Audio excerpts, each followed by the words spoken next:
항상 이쪽으로 살다가 오늘 여기서 하니까 좀 이상해요, 제가 지난주에 여러분들에게 말씀을 드렸는데요. 세례 요한이 세례를 베풀 때 많은 사람들이 세례 받으러 왔잖아요.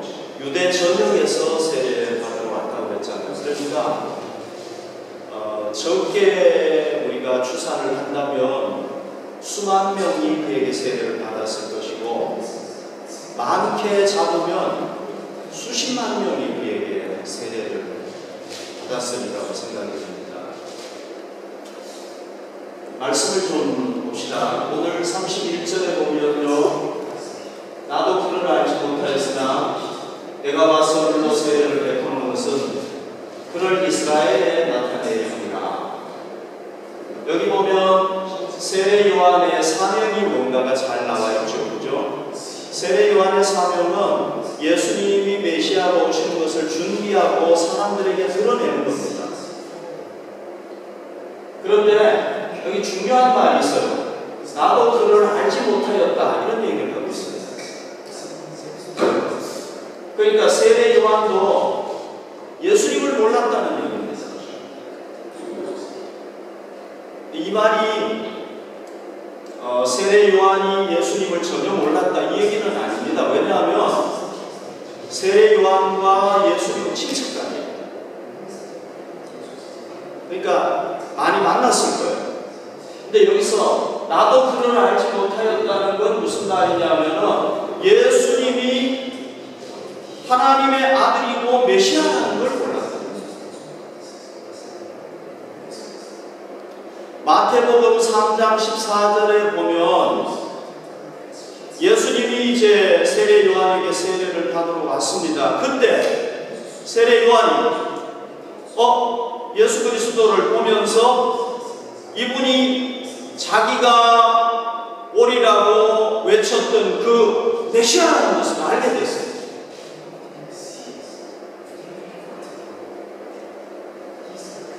지금까지는 몰랐다가 그때 알게 된 거예요. 그래서 이렇게 얘기를 합니다. 나는 당신에게 세례를 줄 수 없습니다. 나한테 세례 받을 사람이 아니라는 거예요. 예수님 메시아입니다.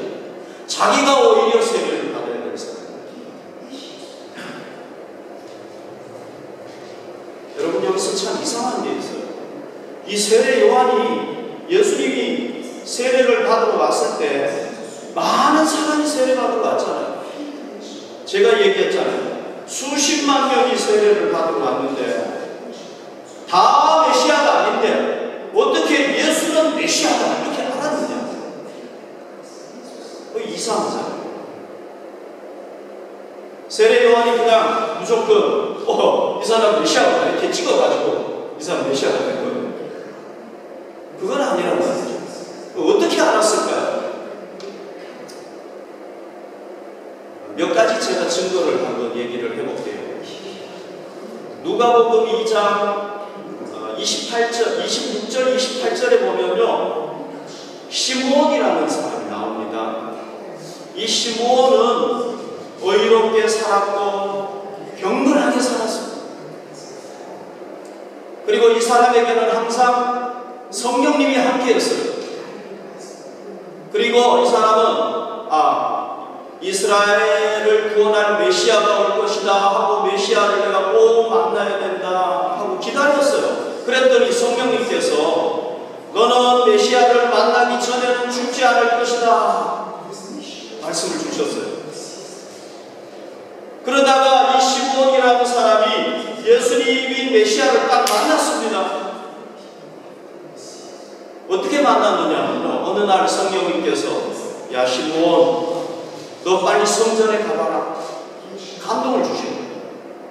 그래서 성전에 막 갔어요. 갔는데 마침 그때 누가 와 있었느냐 하면은 난지 8일이 돼가지고 예수님의 아버지와 어머니가 할례를 행하기 위해서 예수를 성전에 데리고 온 거예요. 성전에 딱 갔더니 예수님이 할례를 받고 있는 거예요. 그래서 예수가 오실 메시아다, 자기가 기다렸다는 메시아라는 걸 알게 된 거예요.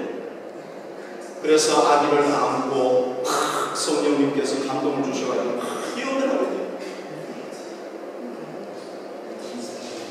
그 다음에 또 2장 38절에 보면요, 안나라는 여선지자가 나와요. 이 사람은 성전에서 자기 혼자 남편이 죽고 난 뒤에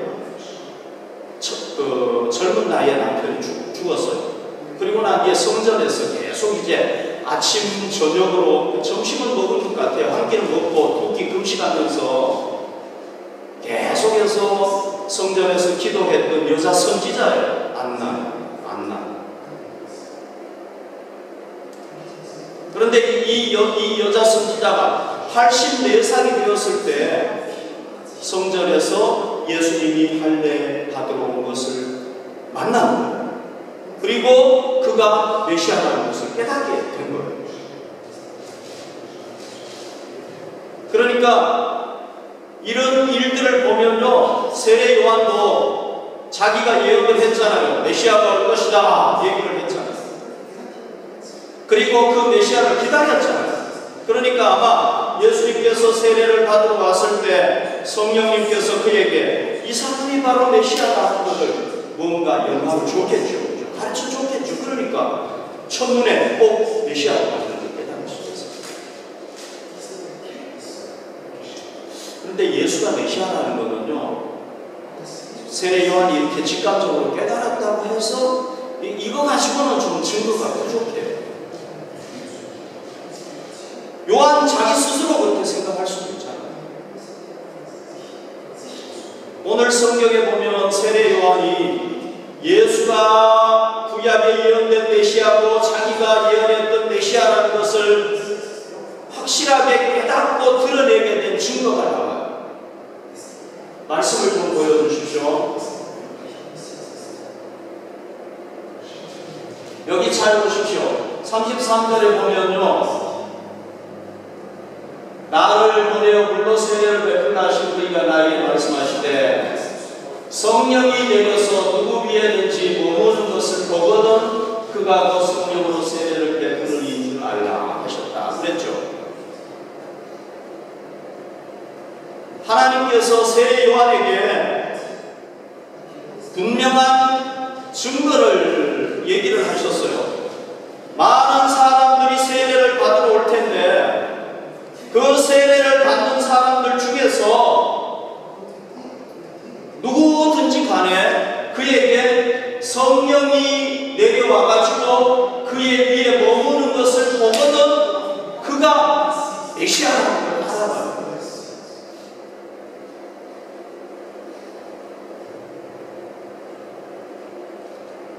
여러분, 이 말에 대해서 어떻게 생각하세요? 성령이 내려서 누구 위에 머무는 것을 보거든 성령님이 내려와가지고 어떤 사람 위에 머무는 것을 보거든 그 사람이 메시아인 줄 알라는 거예요. 이 말이 그냥 우리가 할 수 있는 말이 아니잖아요. 성령이 내려온다는 것도 이것도 이런 일을 본 적 있어요? 성령님이 이렇게 쫙 내려오는 거 본 적 있어요? 성령이 내려와가지고 제 위에 좀 성령님이 내려와가지고 이렇게 쫙 머물면 좋겠어요. 사람들이 볼 수 있고. 이거 불가능해요. 이 쉽지 않은 일이에요. 그러니까 이런 일이 일어나는 게 이게 굉장히 어려운 일이에요. 불가능한 일이에요. 불가능한 일이죠. 그러니까 예수님이 메시아라는 게 드러나려면 뭔가 확실한 증거가 있어야 되겠죠. 이런 만약에 내가 세례 요한 앞에 가서 세례를 받는데 하늘에서 성령님이 사람들 눈에 보이도록 쫙 내려와가지고 내 위에 이렇게 딱 머물러 있으면 확실하게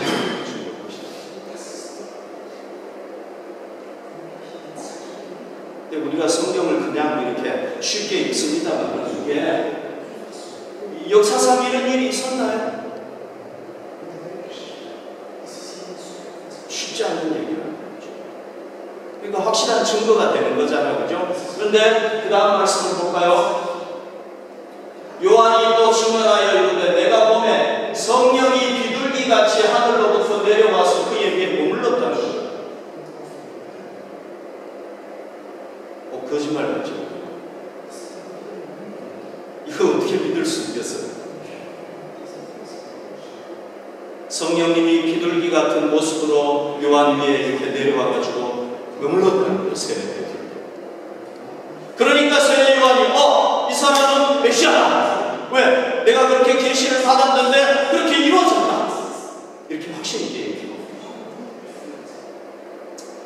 사복음서를 종합을 해보면요, 누가는 이렇게 얘기를 하고 있어요. 예수님께서 세례를 받으시고 이제 기도하고 있는데 성령님이 이렇게 비둘기같이 내려왔다. 그렇게 얘기를 하고 있고요. 여기 그 다음 말씀 한번 볼까요? 마가복음 1장 9절에서 11절에 보면요, 여기 잘 보십시오, 여러분. 그때 예수께서 갈릴리 나사렛으로부터 와서 요단강에서 요한에게 세례를 받으시고 그 다음 10절 물에서 올라오실세. 그러니까 요 구절을 보면요, 예수님이 이제 학자들이 침례를 받았다 그렇게 생각을 해요. 그러니까 예수님이 물에 푹 잠겼다가 이렇게 쫙 올라왔다는 얘기예요. 물에서 올라오실세. 이 마가는 더 놀라운 얘기를 하는 거예요. 뭐라고 얘기하고 있습니까? 하늘이 쫙 갈라졌다는 거예요. 참 거짓말도 이런 거짓말이 어딨어요. 하늘 갈라지는 거 봤어요, 여러분? 하늘이 갈라졌대요, 쫙. 누가 하늘을 찢을 수가 있겠습니까? 옷은 찢을 수 있지만, 그죠? 하늘을 누가 찢을 수 있겠습니까? 어떻게 찢을 수 있겠습니까? 이건 완전히 거짓말 같은 얘기예요. 하늘이 쫙 찢어졌다는 거예요. 이렇게 쫙 찢어지고 그 다음에 거기 하늘 찢어진 하늘로부터 뭐가 내려왔습니까? 성령이 비둘기같이 예수님에게 쫙 내려왔다는 거예요. 그 다음에 그걸로 끝이 아니에요. 하늘에서 소리가 났대요. 이게 사람들이 들었대요. 뭐라고 소리가 나느냐? 너는 내 사랑하는 아들이라 내가 너를 기뻐한다. 이런 소리가 들렸다는 거예요, 하늘에서.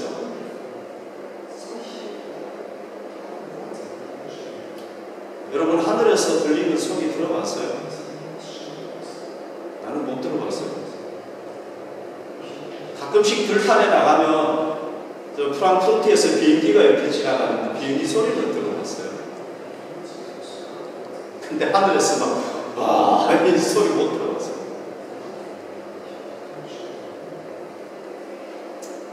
그러니까 마가는요, 더 구체적으로 얘기를 하고 있죠. 그러니까, 그런데 여러분 잘 보십시오. 만약에 세례 요한이 이런 거를 직접 경험을 했다고 한다면 어떻게 되겠습니까? 확실하죠. 자기에게 지금 세례받으러 온 예수 그리스도가 이런 자기에게 하나님께서 계시하신 것보다도 더 놀라운 일이 벌어질 거예요. 이걸 봤으면 어떻게 했겠습니까? 믿었겠죠. 안 믿을 수가 없었겠죠. 그러니까 세례 요한이 수십만 명이 자기에게 세례를 받으러 왔는데 그 중에서 유독 똑같은 인간이었던 예수 그리스도 그 사람을 향해서 이 사람은 메시아다라고 확실하게 증거할 수 있었던 이유가 뭐냐? 이런 확실한 증거가 있었기 때문에.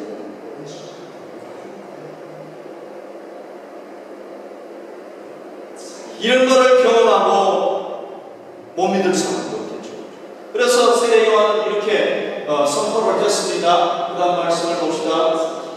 내가 보고 자기가 봤다는 걸, 그 사건을 봤다는 걸 보고 그가 하나님의 아들이심을 증언했다는 거예요. 그걸 보고 이런 얘기 못하면 그거는 사람이 아니겠죠. 이상한 사람. 그래서 예수는 하나님의 아들이다. 예수는 하나님의 아들이다. 그냥 인간이 아니다. 이렇게 얘기했죠. 선포했다는 거예요. 그 다음 말씀을 볼까요? 이튿날 요한이 예수께서 자기에게 나아오심을 보고 이르되, 이렇게 얘기를 하는 거예요. 보라, 세상의 모든 사람들의 죄를 자기가 지고 가는 하나님의 어린 양이다.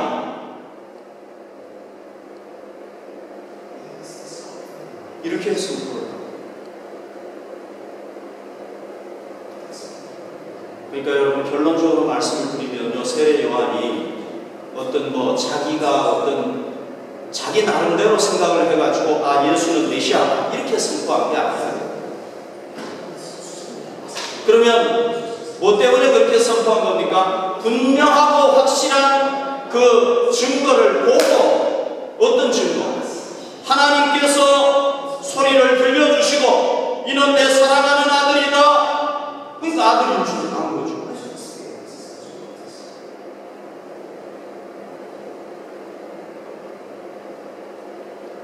그리고 하늘이 열리면서 성령님께서 그 비둘기같이 자기에게 내려오시니까 이 사람은 세상 죄를 지고 가는 하나님의 어린 양이고 구주다. 이렇게 선포합니다. 그냥 이루어진 게 아니에요. 그러면 한 가지만 더 제가 말씀을 드려볼게요. 세례 요한이 아무리 이런 증거를 보고 자기가 이 사람은 메시아다, 하나님의 아들이다 선포했다고 할지라도 예수님이 만약에 메시아로서 살지 않았다면 세례 요한의 말은 다 거짓말입니다.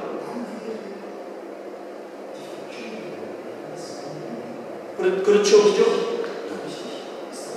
예를 들어서 제 아내가 저를요, 뭐 그럴 일은 없겠지만, 제 남편은 하나님의 아들이다, 내가 확실한 증거를 봤다 그랬는데, 내가 하나님의 아들이고 메시아는 내가 메시아로 살아야 되잖아요.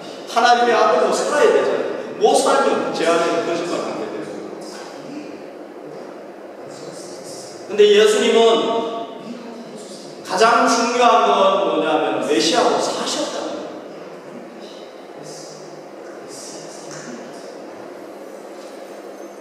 예수님이 말씀을 사람들에게 가르쳤는데 이거는 인간이 얘기할 수 있는 말이 아니에요. 왜? 사람은 어떤 귀신 들린 사람을 향해서 귀신아 나가라! 안 나가. 예수님은요, 귀신 들린 사람이 와 있으면 이 귀신아 나가라! 그럼 귀신이 나가버려요. 말하면 그대로 만들어지는 거예요.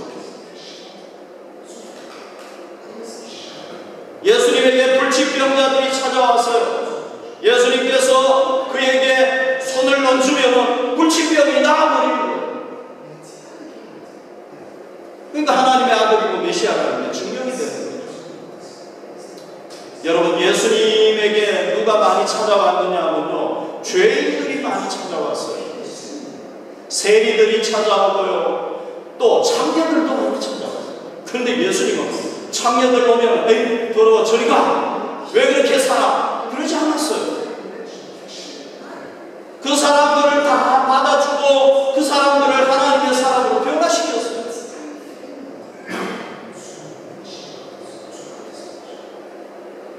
죄인들을 다 받아주신 거예요. 왜? 세상 죄를 지고 가는 하나님의 어린 양이에요. 자기가 어이롭다고 생각하는 사람은 예수님께 오면 그 사람은 예수님이 어떻게 할 수가 없었어요.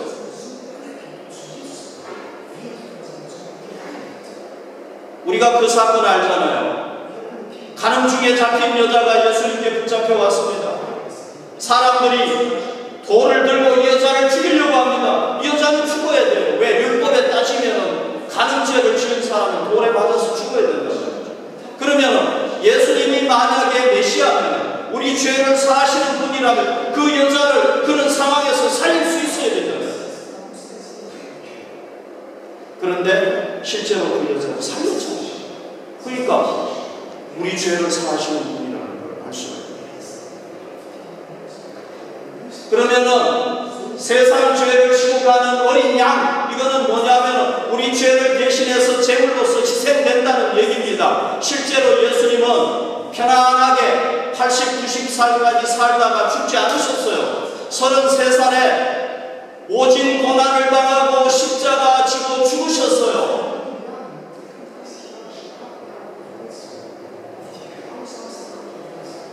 그런데 만약에 예수님이 십자가 지고 딱 죽고 그걸로 딱 끝나버렸으면 세상 죄를 지고 가는 하나님의 어린 양이 안 되는 거예요.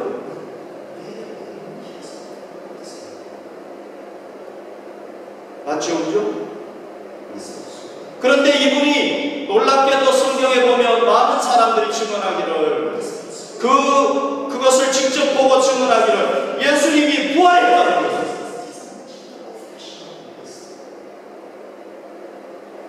제가 늘 말씀드리지만 여러분들이 잘 깨달아야 될 게 예수님이 왜 십자가에 죽으셨다가 부활했습니까? 제가 말씀드렸잖아요. 예수님이 나는 이렇게 죽지만 다시 살아날 수 있다. 너희들하고 다르다. 그걸 보여주기 위해서 부활했습니까? 아니잖아요. 제자들이 예수님께서 왜 십자가 지시고 죽으셨는가 그리고 왜 부활하셨는가를 고민하다가 예수님께서 공생애 동안 하셨던 말씀 그리고 구약 성경과 다 비교를 해보니까 깨달은 게 뭐냐면은 예수님은 죽을 수 없는 분인데 죽으셨다는 거예요. 왜 죽었느냐? 그분은 우리 죄를 대신해서 십자가에서 죽으셨다는 거예요. 그걸 깨달았어요. 그래서 예수님은 뭐냐? 세상 죄를 지고 가는 하나님의 어린 양이 되는 거란 말이죠. 만약에 십자가의 죽음으로 끝나버렸다면 그런 어린 양이 되지 못하는 거예요. 자기도 죽어버렸는데 뭘 하겠습니까?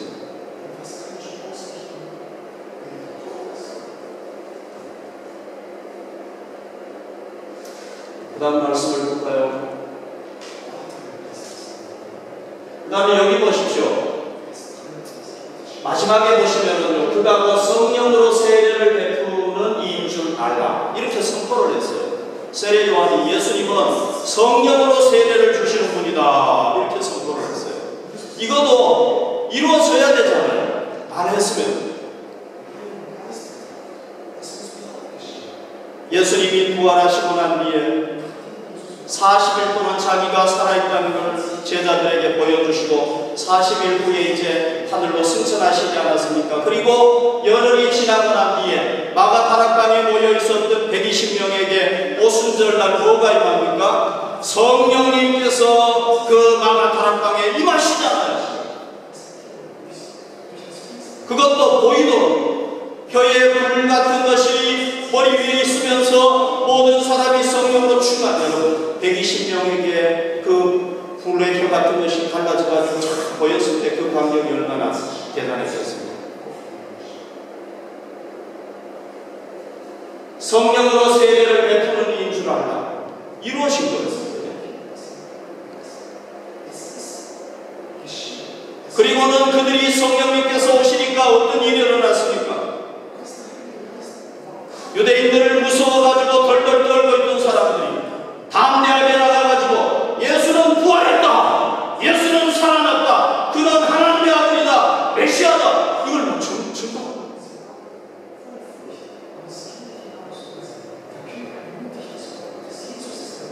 근데 더 놀라운 사건은 뭐냐면요, 이 예수가 부활했다고 믿고 예수가 메시아라고 믿고 전하는 사람들을 저거 완전히 미친놈들이다, 저건 이단이다, 저놈들은 다 죽여야 될 놈들이다 하고 막 지독하게 악랄하게 박혀있는 사람이 누굽니까? 사울이잖아요. 근데 이 사람이 변화가 되어버린 거예요. 이 사람이 부활하신 예수님을 만난 거예요. 만나가지고 변화되니까 이 사람이 어떻게 한 거예요? 예수를 막 전하는 사람이 됐어요. 오늘 여러분 이 유럽의 국가들이 다 복음화됐잖아요. 이 독일도 기독교 국가지 않습니까? 어떻게 이렇게 된 거예요? 사도 바울이 다 복음 전해가지고 이렇게 된 거예요.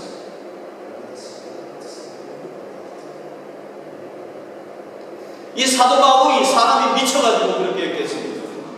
부활하신 예수님을 만나니까 그렇게 한 거 아닙니까? 그리고 그 복음이 여러분 우리가 이 기독교 역사를 보면 알잖아요. 오늘까지 내려오지 않았습니다.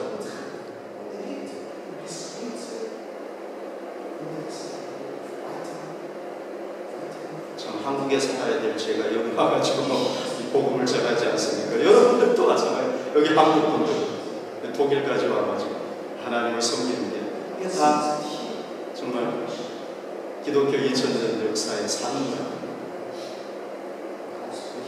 자, 여러분, 지금까지 우리가 요한복음을 봤잖아요. 그래서 이제 사도 요한이 얘기했던 것을 우리가 좀 짧게 좀 정리하고 넘어갈 필요가 있어요. 그래서 제가 좀 정리를 해볼게요. 성경을 보면 하나님께서 우리를 만들었잖아요. 우리를 창조하셨잖아요. 그죠? 하나님에게는 뭐가 있었습니까? 생명이 있었고, 그 다음에 복이 있었어요. 그래서 우리가 하나님의 자녀로 처음에 창조됐을 때는 생명을 가지고 있었고, 그 다음에 빛 안에서, 빛 대신 하나님 안에서 살았기 때문에 빛 속에서 살았어요. 빛 속에서 산다는 건 뭐냐면 모든 좋은 걸 다 누리면서 살았다는 얘기예요. 그런데 인류 조상이 불순종함으로 말미암아 갑자기 빛 속에 있던 사람이 어디로 떨어져 버리게 됐느냐면 어둠으로 떨어져 버리게 됩니다. 어둠이라는 건 뭐냐? 죄 가운데 살게 됐다는 거예요. 고통 속에 살게 됐다는 거예요. 저주받은 인생을 살게 됐다는 거예요. 죽게 됐다는 거예요. 죽음 후에는 심판을 받게 됐다는 거예요. 여러분, 이게 우리 현실이잖아요. 제가 지금 틀린 말 하는 거 아니잖아요. 죄와 죽음 가운데 살아가는 게 우리의 현실이 되죠.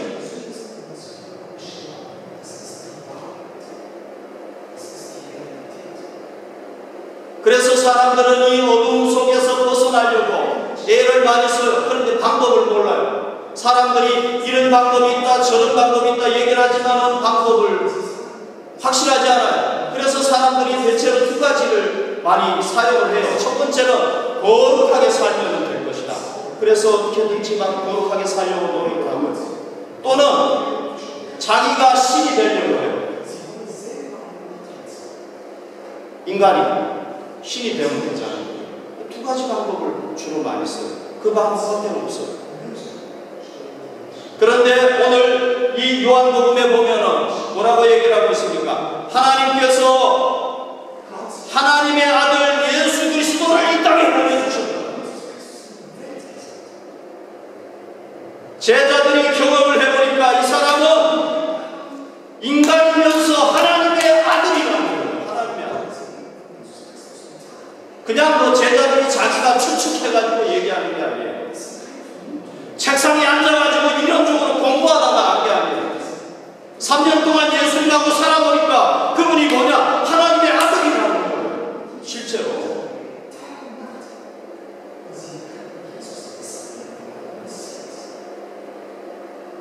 하나님의 아들이면 그분에게는 뭐가 있습니까? 빛이 있잖아요. 빛, 참빛. 그래서 예수님은 누구냐? 참 빛이다. 이렇게 선포를 해요.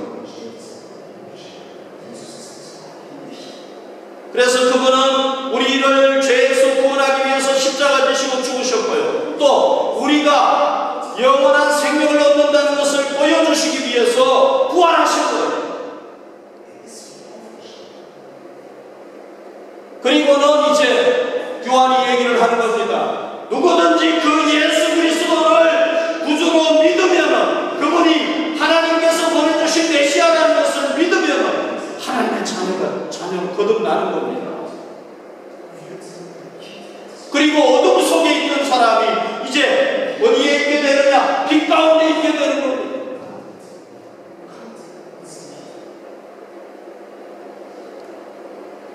그래서 이 세상을 떠나더라도 하나님 나라에서 영생을 누리게 됩니다.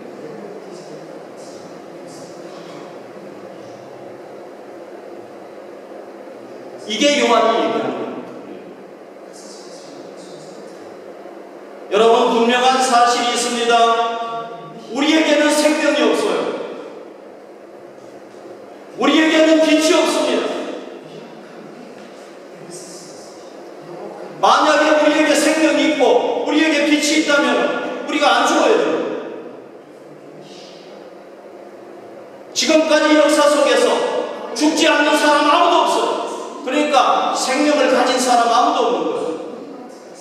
빛을 가진 사람이 아무도 없는 거예요. 우리를 빛 가운데로 인도할 수 있는 사람이 아무도 없는 거예요. 그러나 예수님은 죽으셨지만 다시 살아났어요. 아멘. 그러니까 그분에게는 뭐가 있느냐? 우리에게 생명을, 죽지 않는 생명을 줄 수 있는 생명이 있다는 겁니다. 우리를 어둠 가운데 살고 있는 우리를 건져내는 빛이 된다는 거예요.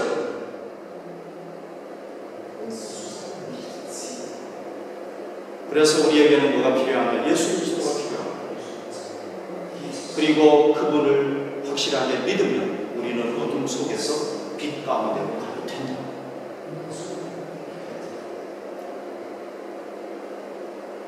막 소리를 계속 질렀더니 좀 열이 막 나네요. 여러분, 제가 이렇게 막 소리를 지르는 이유가 뭔지 알겠죠?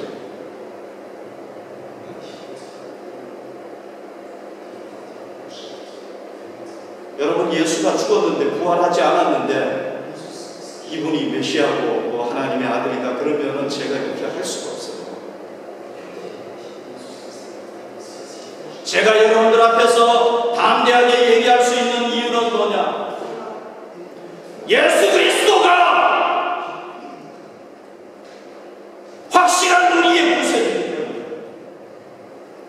그분이 하나님의 아들이기 때문에, 그것이 바로 지금까지 내려온 저 성경이 증언하는 거기 때문에, 제가 직접 체험했기 때문에 여러분들에게 선포합니다. 세례 요한의 말을 들었던 사람들은요, 그분을 메시아로 받아들이든지 안 받아들이든지 둘 중에 하나를 결정해야 합니다. 오늘 우리도 마찬가지입니다. 제가 세례 요한이 증언했던, 그가 확실하게 깨닫고 증언했던 것을 여러분들에게 선포하면 이제 여러분들은 그걸 받아들이든지 안 받아들이든지 결정을 해야 합니다. 저는 여러분들에게 간절히 원합니다. 여러분들이 다 이 2000년 전에 죽으셨다가 살아나셨고 그를 메시아로 증언했던 세례 요한의 증언을 통해서, 사도 요한의 증언을 통해서 그분이 하나님의 아들이시라, 나를 어둠 속에 있는 나를 빛 가운데로 인도할 수 있다는 것, 나에게 참 생명을 주실 수 있다는 것,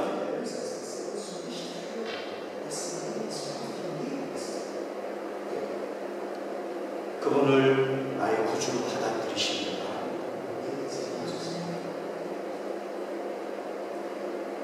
아직까지 예수님을 나의 구주로 영접하지 못하신 분이 있다면 여러분, 오늘 마음을 여시고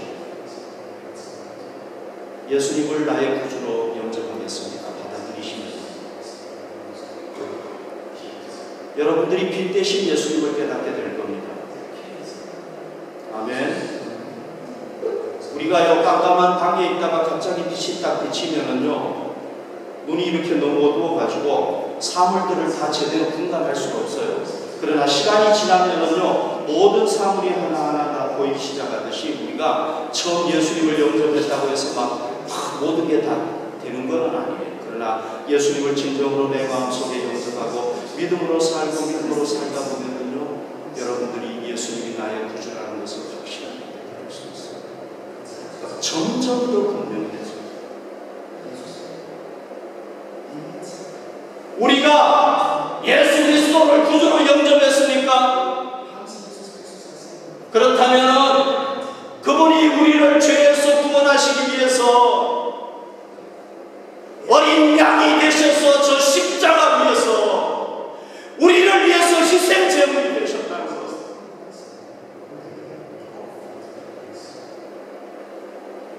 우리가 이걸 생각해요.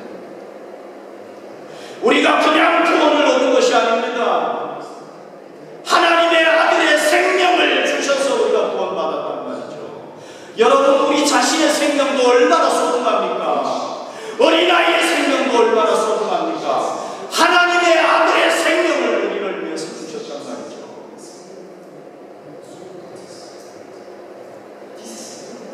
여러분, 우리 자신에게 네가 세상 죄를 다 짊어지고 십자가에 죽으라고 하면 죽겠습니까? 우리 죽을 수 없잖아요. 그런데 하나님의 아들이 온 인류의 죄를 대신해서 그 죄의 무게가 얼마나 무겁겠습니까? 여러분, 저 한 사람의 죄만 해도 얼마나 무겁겠습니까? 수십만 죄인데 그 모든 죄를 예수님께서 다 짊어지시고 하나님의 어린 양으로 희생하셨다. 여러분, 우리가 어떻게 구원을 받았는지, 우리가 구원을 받기 위해서 어떤 일이 있었는지, 우리가 이거를 생각하고 우리가 받은 구원을 놓치면 안 돼요. 이걸 잘 지켜야 됩니다. 제가 너무 소리만 치고 좀 무거운 얘기를 했죠. 그죠? 지난주에 이런 일이 있었어요. 부엌에 갔는데요. 갑자기 전기가 나간 거예요. 갑자기 전기가 나갔어요. 전기가 안 들어오는 거예요. 그래서 이상하다. 전기가 나갔나? 그래가지고 보니까 우리 집에 전기가 다 나가는 거죠. 두꺼비 집에 이게 전기가 탁 내려가는 거예요. 그래가지고 어떻게 해서 내려갔나 봤더니요. 저희 세탁기가 있는데 세탁기를 이렇게 전기 거기에 꼽아 놓잖아요. 콘센트인가요? 거기다 이렇게 꼽아 놓잖아요.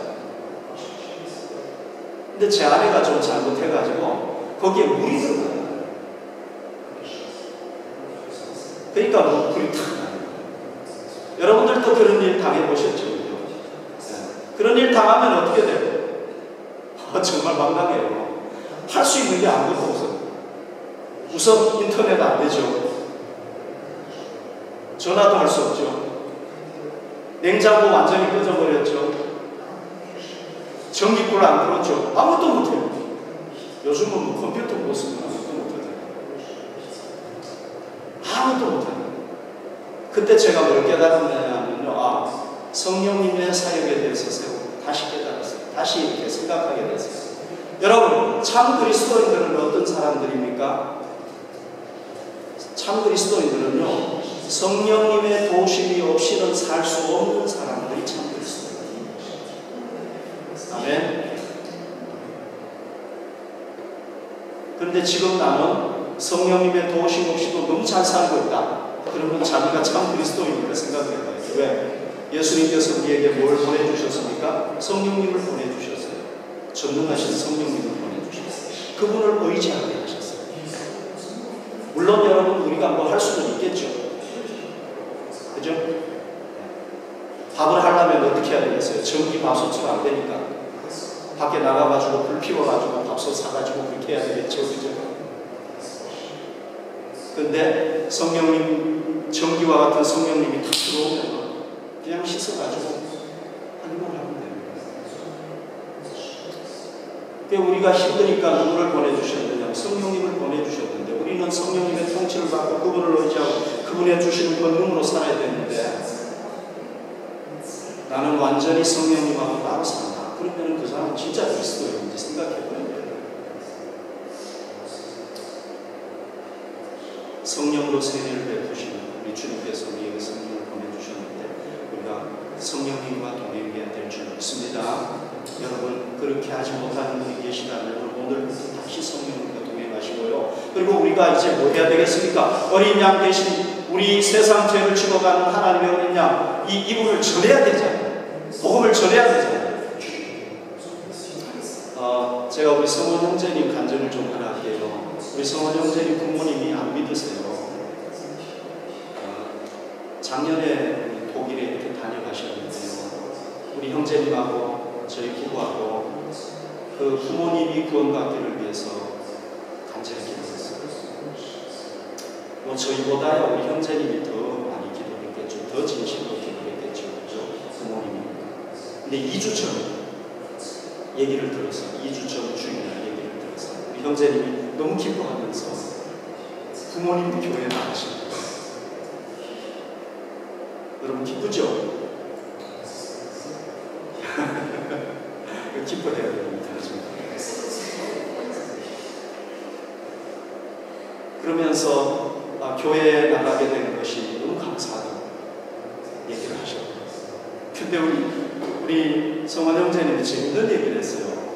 본인이 어떻게 생각을 했느냐면요, 본인이 자기가 이제 독일에 와가지고 축구를 잘해가지고 축구인으로 좀 성공하면은 부모님이 나갈 거라고 생각을 했대요. 맞죠? 그죠? 만약에 우리 형제님이 잘 돼가지고 막 차범근 같이 막 축구를 잘하고 막 유명해지면은 부모님이 와, 비스바덴 한길교회 나가더니 역시 다르구나, 예수님 믿어야 되겠다, 그렇게 하고 나가겠죠. 그죠? 논리적으로 생각하면 그렇잖아요. 근데 이상하다는 거예요. 자기가 성공하지 않았는데 지금 힘든 상황인데 부모님이 나갔다는 거예요. 그래서 제가 어떤 생각을 했냐면 이렇게 생각을 했어요.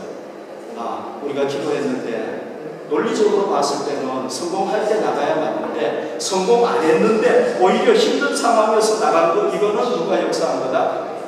우리의 능력이 아니잖아요. 우리의 힘이 아니잖아요. 그죠? 하나님께서 역사하셔서 그렇게 된 것이다. 그렇게 결론을 내렸어요. 아멘. 그런 줄로 저는 믿습니다. 그래서 여러분, 우리가 이제 예수님을 전해야 돼요. 우리 가족들, 안 믿는 가족들, 우리 여러분 누구에게 맡겼다고 하겠습니까? 우리에게 맡기고, 우리가 먼저 믿어서 우리에게 맡기고, 우리가 그분들을 위해서 기도하고 우리가 그분들을 위해서 애쓸 때 하나님께서 일하시는 거예요. 우리가 기도할 때 하나님이 일하신다는 거죠. 여러분, 우리가 부모님들, 형제들을 위하여 전도하는데 안 된다, 너무 낙심하지 마십시오. 우리 성원 형제님을 보면서 용기를 가지시고요. 저는 사실 더 오래 갈 줄 알았어요. 부모님이 더 오래 있어야 나올 줄 알았는데 생각보다 빨리 나오셨어요. 너무 감사합니다. 여러분들 낙심하지 마시고, 우리가 기도하고 싶으면은 하나님께서 기뻐하시는 일이기 때문에 반드시 이루실 줄 믿습니다.